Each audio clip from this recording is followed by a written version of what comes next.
ये भगवान की वाणी है। ज्ञान के क्षेत्र में हो, चाहे सभ्यता के क्षेत्र में हो, चाहे संस्कृति के क्षेत्र में हो, चाहे प्रकृति संबंधी विचारों के क्षेत्र में हो, चाहे जंगम संबंधी विचारों के क्षेत्र में हो, मनुष्य की आभ्यंतर एवं बाह्य उन्नति के विषय में हो, भारतीय सभ्यता या भारतीय संस्कृति ने संपूर्ण विश्व संस्कृति को या विश्व की मानवता को सार्वभौमिक सूत्र प्रदान किए हैं। भारतीय सभ्यता और संस्कृति की एक संघट्ट मूर्ति स्वरूप और सजीवंत स्वरूप के रूप में किसी को दिखाना हो तो मुझे लगता है वो काशीपुर को ही दिखाते सारे विश्व, ऐसा हमको लगता है। इस प्रकार की सांस्कृतिक संरक्षणात्मक या अभियानों को आगे बढ़ाने के लिए हम किन किन परिस्थितियों को सृजन करनी चाहिए, इस संबंध में भी हमें समझनी चाहिए।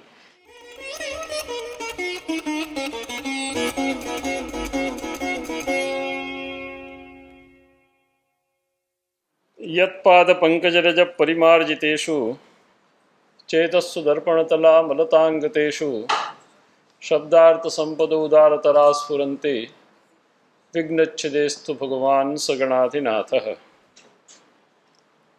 संगम टॉक्स तथा भारत अध्ययन केंद्र के संयुक्त तत्वावधान में आज 2 व्याख्यान आयोजित किए जा रहे हैं, जिसका विवरण अभी पांडे जी ने आपके सम्मुख दिया। प्रथम व्याख्यान का शीर्षक है स्टोरी ऑफ इंडियन सिविलाइजेशन, भारतीय सभ्यता की कहानी, और द्वितीय व्याख्यान का शीर्षक है European foundations of the image of India. दोनों के विद्वान वक्ता हमारे बीच उपस्थित हैं और हम सबके निवेदन पर महंत श्री शिव गोरखनाथ मंदिर पीलीभीत के प्रधान हनुमान नाथ योगी जी आशीर्वाद देने के लिए हमारे बीच उपस्थित हैं, जो भारतीय संत परंपरा, भारतीय ज्ञान परंपरा के जीवंत प्रतीक हैं। मैं आप तीनों विद्वानों का इस सभागार में भारत अध्ययन केंद्र तथा काशी हिंदू विश्वविद्यालय की तरफ से हार्दिक अभिनंदन एवं स्वागत करता हूँ। इस सभागार में अनेक क्षेत्रों से जुड़े हुए विद्वान, विद्यार्थी, अध्येता, प्राध्यापक काशी हिंदू विश्वविद्यालय के उपस्थित हैं।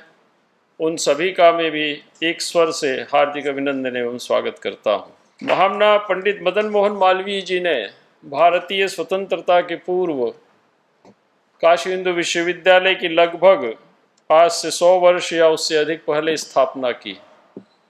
उद्देश्य क्या था? संस्कार पूर्ण विद्या का प्रचार करना।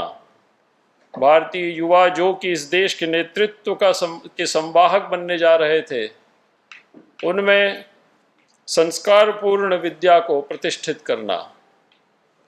परंतु इसका ये अर्थ नहीं कि हम केवल परंपरा से ही जुड़े रह जाएं। परंपरा के साथ हमको आधुनिकता से भी जुड़कर चलना पड़ेगा। यदि हमको विकास की जो आंधी है या विकास की जो दौड़ है उसमें बने रहना है, तो मालवीय जी ने दोनों पक्षों पर ध्यान दिया। उन्होंने कहा कि परंपरा को हमको छोड़ना नहीं है और जो आधुनिकता है उससे हमको परहेज नहीं करना है, उसको उसी रूप में हमें अपनी परंपराओं को महत्व देते हुए स्वीकार करना है। इसीलिए हमारे यहाँ बड़ा प्रसिद्ध पद्य है, गच्छत्येकेन पादेन तिष्ठत्येकेन बुद्धिमान। हम दोनों पैर उठाकर नहीं चलते, अपनी परंपराओं में अपनी जड़ों को मजबूत करते हुए हम जो आज की आवश्यकताएं हैं, आज की जो परिस्थितियां हैं, उसकी ओर अग्रसर होते हैं। यह महामना पंडित मदन मोहन मालवीय जी की दृष्टि थी। शताब्दी वर्ष जब इस विश्वविद्यालय का मनाया गया तो ये प्रतीत हुआ कि महामना के इस उद्देश्य से इस विश्वविद्यालय के कतिपय संस्थान पिछड़ते चले जा रहे हैं। उसी की पूर्ति के लिए भारत अध्ययन केंद्र की स्थापना हुई 2015 में। विगत 8 या 9 वर्ष की अपनी यात्रा में भारत अध्ययन केंद्र ने भारतीय विद्याओं के संरक्षण, उनके समुन्नयन तथा उनके आधुनिक दृष्टि से तार्किक रूप में प्रस्तुतिकरण पर अनेक प्रयास किए हैं। व्याख्यानों, गोष्ठियों तथा विशेष प्रकार के पाठ्यक्रमों के माध्यम से। भारतीय ज्ञान परंपरा का जो पक्ष आपके सम्मुख प्रस्तुत किया गया और सरयू ट्रस्ट का जो महत्व आपके सम्मुख प्रस्तुत किया गया, भारत अध्ययन केंद्र उसके पूर्व स्थापित हो चुका था और इस भारत अध्ययन केंद्र को दायित्व दिया गया था कि वो भारतीय ज्ञान परंपरा के प्रतिनिधिभूत नियमित पाठ्यक्रम को तैयार कर देश को प्रदान करे। वो भी भारत अध्ययन केंद्र ने एमए हिंदू स्टडीज़ के रूप में प्रदान किया। इधर बीच न्यू एजुकेशनल पॉलिसी आई। उस न्यू एजुकेशनल पॉलिसी का भी वही उद्देश्य था जो आज से 100 वर्ष पूर्व महामना पंडित मदन मोहन मालवीय जी ने देखा था कि हमारा विद्यार्थी आधुनिक से आधुनिक विषय को पढ़े, लेकिन पारंपरिक ज्ञान से वो पिछड़ा न रहे। इसलिए जो न्यू एजुकेशन पॉलिसी आई है उसके तहत उन विद्यार्थियों को अपने स्नातक स्तर के प्रारंभिक कक्षाओं में अनेक पारंपरिक विषयों को पढ़ने का अवसर प्रदान किया गया है। न्यू एजुकेशन पॉलिसी का भी जो चैलेंज था, जो चुनौती थी, उसको भी भारत अध्ययन केंद्र ने स्वीकार किया और उसके तहत शॉर्ट टर्म 10 पाठ्यक्रम जो कि भारतीय विद्याओं के विभिन्न पक्षों से जुड़े हुए हैं, वो विश्वविद्यालय को प्रदान किए। विश्वविद्यालय ने उसको सहर्ष स्वीकार किया और वे पाठ्यक्रम आज भारत अध्ययन केंद्र में विद्यार्थियों के द्वारा अपनाए जा रहे हैं। सैकड़ों विद्यार्थी उनसे लाभान्वित हो रहे हैं। ये भारत अध्ययन केंद्र की न्यू एजुकेशन पॉलिसी में भी योगदान है। जहाँ तक भारतीय सभ्यता का प्रश्न है, श्रीमद् भगवद गीता में भगवान श्री कृष्ण ने कहा ही है, एतद् देश प्रसूतस्य सकाता अग्रजन्मनः स्वं स्वं चरित्रम शिक्षेरन् पृथिव्याम सर्वमानवाः। ये भगवान की वाणी है।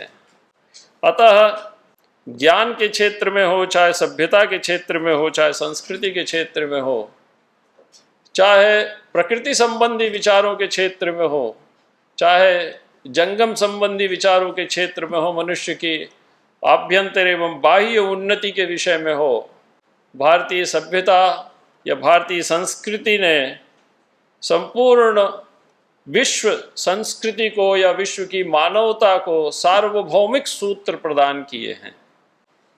इस पक्ष को भी हम भारत अध्ययन केंद्र के माध्यम से प्रस्तुत करते हैं, क्योंकि हमारी जो ज्ञान परंपरा है वो लोक पर आश्रित है, व्यक्ति पर आश्रित नहीं है।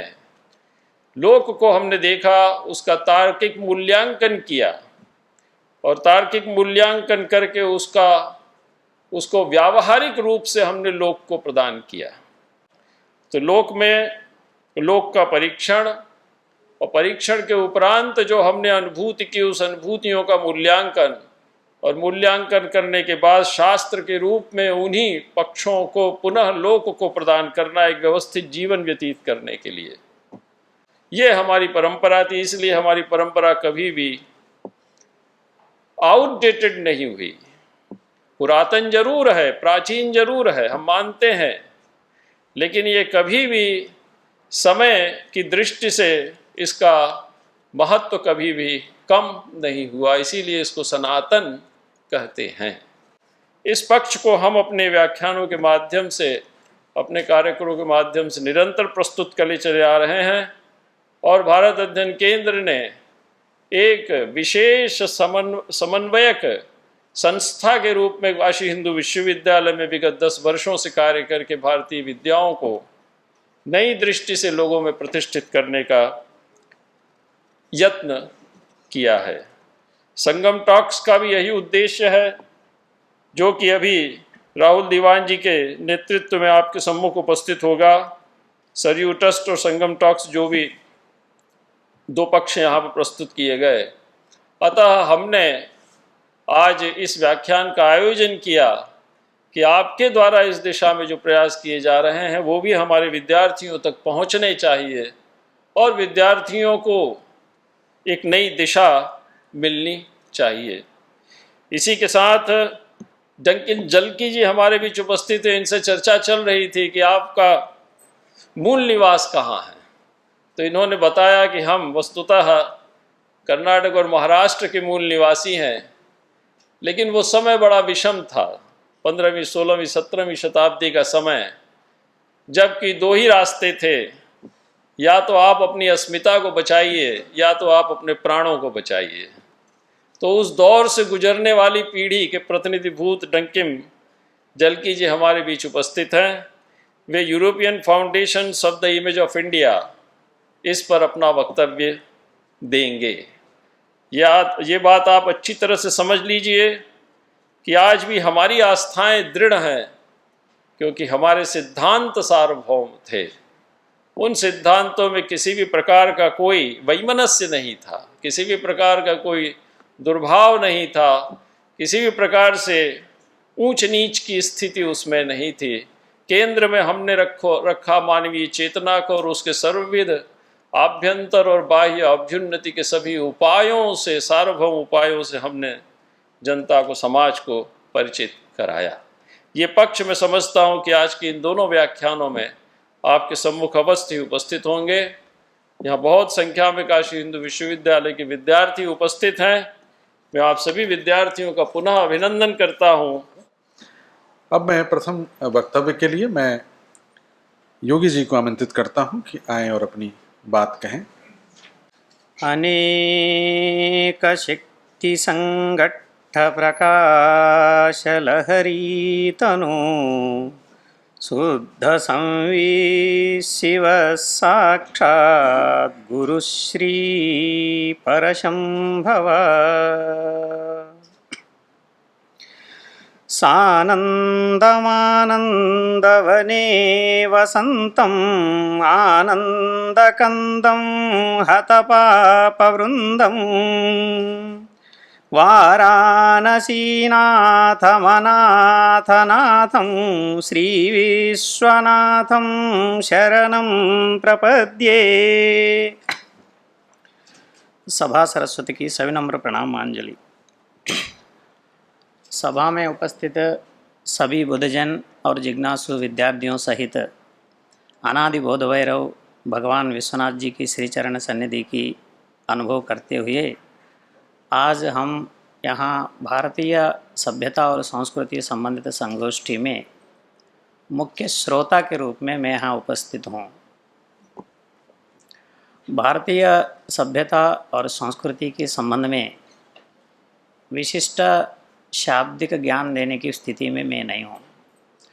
हम भारतीय संस्कृति और सभ्यता की प्रतिरूपात्मक या औपासनिक मार्गों में बचपन से निहित होने के कारण कुछ ही हमारी मित्र सांस्कृतिक कार्यकर्ताओं ने मुझे यहाँ बुलाया और उन सभीयों को मैं धन्यवाद ज्ञापन करूँगा। और इस सभा का आयोजन करने वाले विशेषतया संगम टॉक्स और भारत अध्ययन केंद्र की भी मुझे इस प्रकार की सुअवसर देने के लिए मैं धन्यवाद ज्ञापन करता हूँ। भारतीय सभ्यता और संस्कृति की मौलिक मूल्यों को यदि हम चिंतन करते हैं तो यदि बेसिकली ये मानवता की सर्वोच्च बौद्धिक प्रज्ञाओं के या मानवातीत प्रज्ञाओं से उत्पन्न होने वाली सिद्धांतों पर आश्रित होकर ये निर्मित हुई है। इस बात भारतीय सभ्यता को अन्य समस्त सभ्यताओं से भिन्न करती है।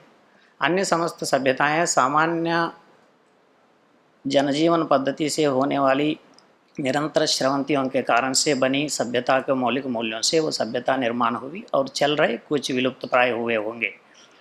परंतु भारतीय सभ्यताओं का आधार गहन आध्यात्मिक मूल्यों से निहित होने के कारण से ये अत्यंत प्राचीनता के साथ साथ नित्य नूतन भी है। इसलिए आज भी हम उनको सजीव मूल के रूप में आज अनुभव कर रहे हैं।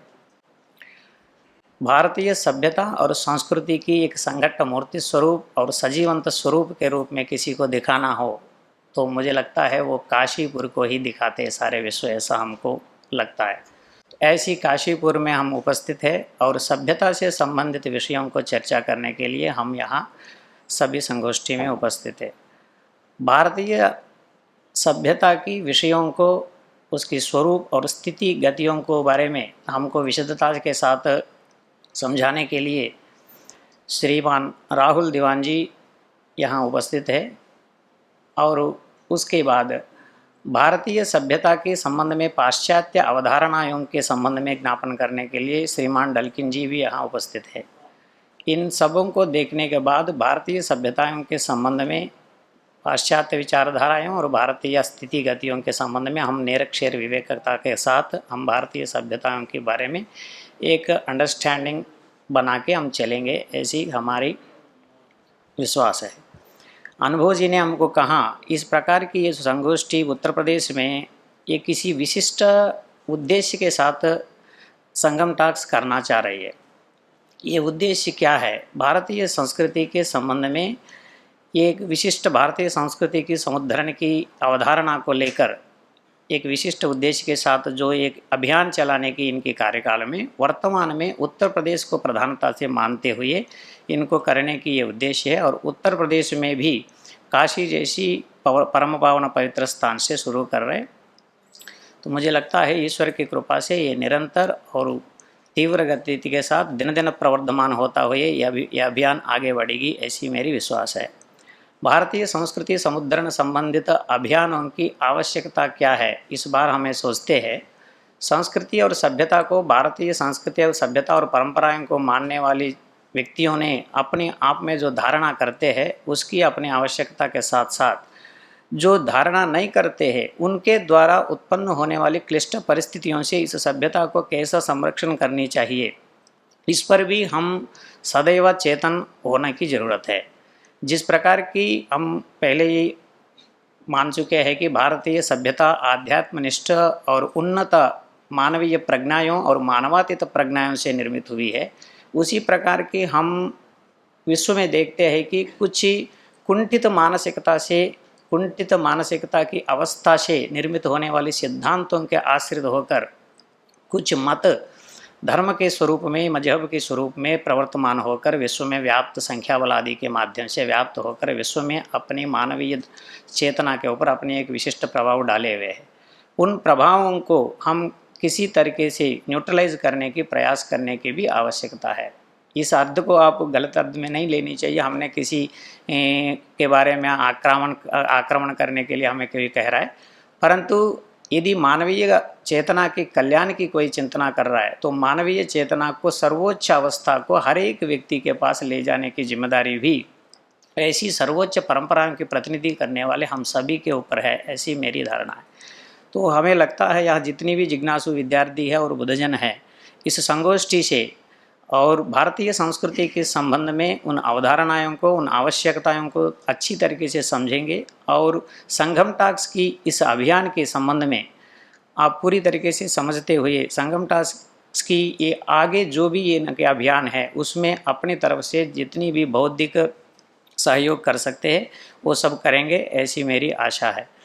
इस प्रकार की सांस्कृतिक संरक्षणात्मक या अभियानों को आगे बढ़ाने के लिए हम किन किन परिस्थितियों को सृजन करनी चाहिए, इस संबंध में भी हमें समझनी चाहिए।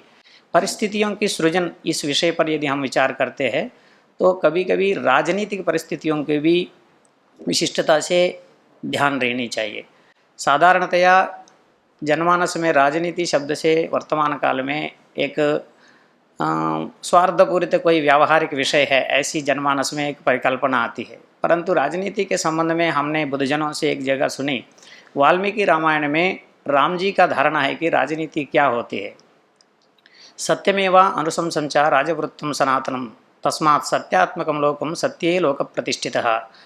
इस श्लोक का मूल हृदय भाव क्या है ये समझने की यदि हम प्रयास करते हैं, राजनीति यदि अनुशंसात्मक या दया हृदय राजनीति के आधार होकर समाज को यदि कोई राजा देखता है तो वो विशुद्ध सत्य की उपासना की समान वो पद्धति हो सकती है, ऐसी इस श्लोक से हम विषय को ग्रहण कर सकते हैं। ऐसी स्थिति में हम सभी लोग सामाजिक परिस्थितियों के साथ साथ राजनीतिक परिस्थितियां भी हमारी सांस्कृतिक और सभ्यता मूलक संवर्धन विषयों में उपयोगी हो, ऐसी जिम्मेदारी और परिस्थिति को सृजन करने के लिए हम सभी की जिम्मेदारी है। इस प्रकार के अवचेतना के साथ सामाजिक, राजनीतिक और आर्थिक विषयों को हमारी सभ्यता के संरक्षण और संवर्धन में उपयोगी हो, ऐसी माहौल हम सृजन करने में हम तैयार होंगे। ऐसी विषय के संबंध में इस प्रकार की सभी तैयारियों के साथ, अवचेतना के साथ हम तैयार होंगे, ऐसी मेरी आशा है।